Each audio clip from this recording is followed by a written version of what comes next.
शिमला समझौता क्या है? शिमला समझौता भारत ने और पाकिस्तान के बीच में ये कब हुआ था और इसकी मुख्य वजह क्या थी?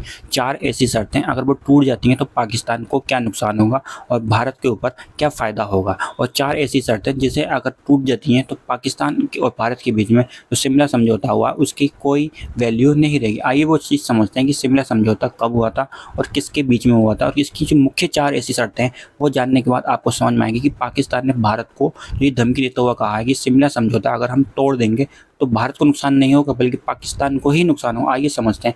पहलगाम टेरर अटैक, उसके बाद में जब 26 लोगों की जब जान चली जाती है तो उसके बाद में सिंधु जो जल है वो पूरी तरह से इंडिया ने ब्लॉक करने की धमकी दे दी है। यानी अगर हम पूरी तरह से ब्लॉक कर देते हैं सिंधु जल को तो भारत की जो क्राइसिस है वो क्या आ जाएगी। सबसे पहले ये चीज़ आपको समझना चाहिए कि सिंधु जल का जो पानी होता है वो 80% इंडिया को नहीं मिलता बल्कि पाकिस्तान को जाता है और 20% इंडिया को मिल रहा है। ये एक बहुत बड़ी बात आती है जिसमें से 1/3 पार्ट वो हाइड्रो पावर का इस्तेमाल करके लाइट बनाता है। यानी हर 3 घर में से एक घर के अंदर पाकिस्तान के अंदर सिंधु जल से नदी से बहने वाले पानी से ही लाइट बन रही है और वहाँ पर जितना भी जो खेती बाड़ी फसल हो रही है उसी जल का इस्तेमाल कर हो रही है। अगर हम इसको पूरा बंद कर देते हैं तो वहाँ की जो लाइट है वो उसमें प्रॉब्लम क्रिएट होना स्टार्ट हो जाएगी। यानी कट ऑफ देखने को मिल जाएंगे। वहाँ की जो एग्रीकल्चर इंडस्ट्री है उस पर भी फ़र्क पड़ेगा। यानी कि पाकिस्तान को नुकसान ही नुकसान है। आइए समझते हैं कि जब पाकिस्तान ने कहा था कि शिमला समझौता अगर हम तोड़ देंगे तो उस पर क्या फ़र्क पड़ेगा। आइए चीज़ को समझते हैं कि शिमला समझौता जो हुआ था 1971 में हुआ था जब पाकिस्तान की बहुत बुरी हार होती है और पाकिस्तान जो होता है हार होने के बाद में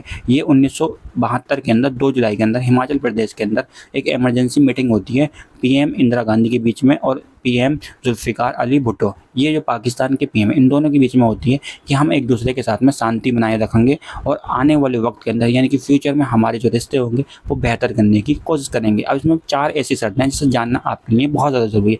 पहली शर्त थी कि हम तीसरे इंसान को शामिल नहीं करेंगे, यानी थर्ड पार्टी वाला काम नहीं करेंगे। हम नए किसी के सिग्नेचर लेंगे, यानी कि हम एक दूसरे के साथ में डायरेक्ट बात करेंगे और किसी तीसरे इंसान की ज़रूरत, बिचौलिया की ज़रूरत नहीं पड़ेगी। यानी कि सबसे अच्छी बात ये थी एक दूसरे से खुलकर बात कर पाएंगे और हमारे शांति बनाए रखेंगे और अपने एक दूसरे के रिश्ते को बेहतर बनेंगे। लेकिन कश्मीर एक ऐसा मुद्दा रहा जो पाकिस्तान इंटरनेशनल के अंदर भी इस मुद्दे को उठाता रहता है। दूसरा जो था कि हम दोनों देशों के बीच में जो है हमारे पास में अपनी आर्मी और तुम्हारी आर्मी, दोनों देशों की आर्मी एक दूसरे के खिलाफ में कभी हथियार नहीं उठाएगी। यानी कि सैन्य बल का इस्तेमाल हम नहीं करेंगे और ना ही हम ऐसा कुछ करेंगे जिससे एक दूसरे के यहाँ पर शांति को भंग हो सके। यानी कि शांति बनाए रखने की पूरी कोशिश की जाएगी। यानी कि जब हम अपनी आर्मी का इस्तेमाल एक दूसरी आर्मी के खिलाफ नहीं करेंगे तो ये शांति भंग नहीं होगी और शांति बनाए रखेंगे। ये दूसरी शर्त थी। तीसरी थी 1971 में जो वार होती है वॉर, उसमें हम जो नई लाइन यानी कि पाकिस्तान के जो हिस्सा होता है भारत उसको जीत लेता है तो उस पर एक नई लाइन बनाई गई थी जिससे दोनों उस ज़मीन को और दोनों देशों को वैल्यू दी जा सके।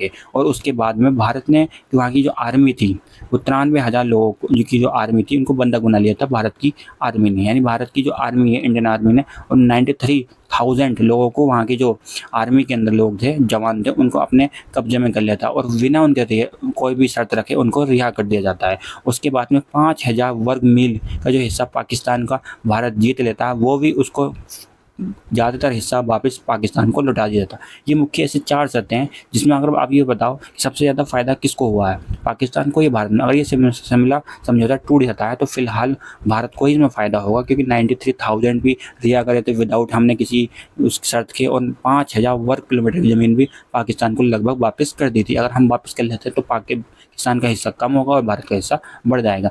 8 ऐसे समझौते और हैं जो भारत और पाकिस्तान के बीच में हैं। अगर आप भी जानना चाहते हैं उनको वही समझौते क्या हैं तो कमेंट में ज़रूर बताएं। नेक्स्ट वीडियो उसको बनाने की कोशिश की जाएगी।